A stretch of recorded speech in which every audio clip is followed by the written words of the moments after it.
the second tutorial we are going to move on to the second conversion. We call it as decimal to octal. Octal means base 8.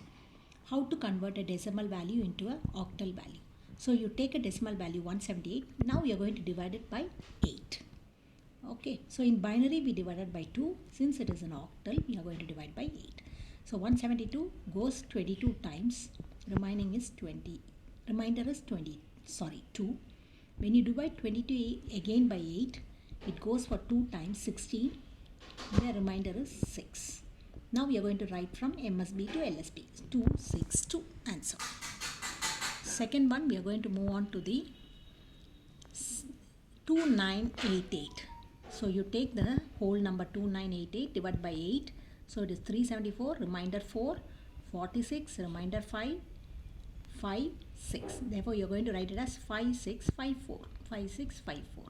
You have a decimal part. How to do the decimal part? In binary we multiplied by 2. Now we are going to multiply by 8. So 0.6875 into multiplied by 8, you will get it as 5.5. Again take only the decimal part, 0.5 multiplied by 8. So 40, so 40.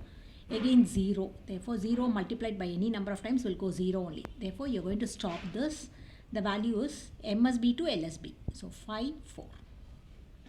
Second conversion is the reverse technique, octal to decimal. So in this octal to decimal, 416, you are going to have it. The number is an octal number. Okay, in this octal number when you do it, the conversion part is you are going to take it to the power of 8 value. So first take it from LSB 6, write down 6, multiplied into 8 to the power of 0. First digit it is. Then we are going to move to the second number 1, multiplied into 8 power 1. Third number is 4, multiplied into 8 power 2. So it is 64 into 4, 256, 8 into 1. This is 8 into 1, 6 into 1, therefore 6. The answer is 270. So you are converting an octal into a decimal. Now we are going to move with the second problem, which is solved with some decimal digit. So 360 is the whole number, 0.15 is the decimal number. So first we will take the whole number. So the whole number start from LSB bit. So 0 into 8 power 0 plus 6 into 8 power 1 plus 3 into 8 power 2. So this will become 192. This will become 48. This will become 0. Along with that, you are going to have a digit wise. So start in your digits representation, start from the MSB bit. So 1 is the first bit. So 1 into the bit is 8 power minus 1. So you are going in negative side. Therefore 8 power minus 1. Second one is 5 into 8 power minus 2. So as number of binary digits you have, as number of decimal digits with the value you have it, you will go in power in terms of minus. It is in a negative representation. Therefore 1 by 8 is 0.125. 1 by 16 is going to be 0.78. Okay. So now you keep on adding this value. You will get the answer as 240 main digit. Your decimal value 0.25, 0.78 will be 203. So this is how we convert. So we always make sure that when you do a conversion for your whole number and your binary, your decimal digit, you always make sure when you do the digit conversion after your point, it will be always in a negative term. So 8 power minus 1, 8 power minus 2. So as number of values gets increased, similarly your powers will be in negative terms. The next conversion is the hexadecimal number system. When I say the word hexadecimal, it means that the base value is 16. So how to write that 16? Usually you have the digits only from 0 to 9.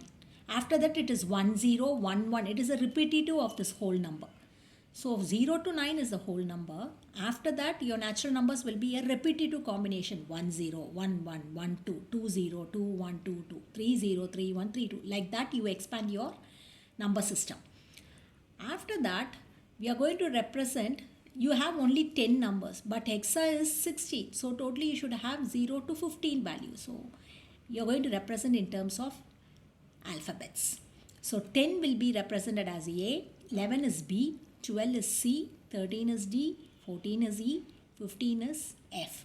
So 0 to 9 plus A, B, C, D, E, F is the representation combination of 16 bits. So 0 to 15, so it is base 16. How to do this conversion? Hexadecimal to decimal.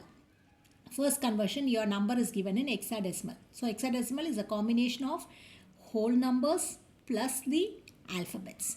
CD42. So you have first number as C, D42. Again, when you do the conversion, always make sure you start from LSB. So 2 is your first bit multiplied by the base is 16. Therefore 16 power 0.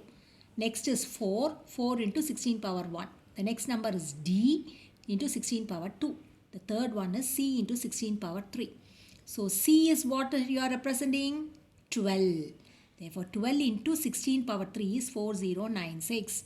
What is D? D is 13. Therefore 13 into 16 power squared is 256. 4 into 16.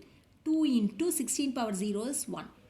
Therefore you add all this value, you will get the number as 52546. So now you can find out how easily a computer, you have a bigger number in decimal system of base 10, but once a computer is doing the operations, you can do it either in octal, decimal or binary. So the numbers have been reduced into a smaller size. So a processor which has a bigger conversion, you can reduce into a simplified form by using this number system. That's the specialty and the application of your usage in the number system.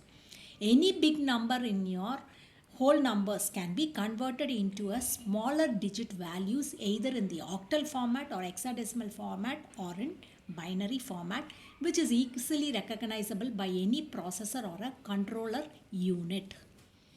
Now we are going to go on to the second example, DF8 point. Now I have given with some integers, so 28. So we'll start with the LSB bit 8. 8 into 16 power 0 plus F into 16 power 1. D into 16 power 2. Okay, so this whole number is gone. Next we move on to the integer part after decimal point. So 2 is the first point.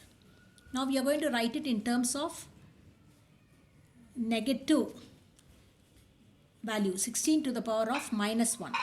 8 you are going to take it into the power of second, 16 power minus 2.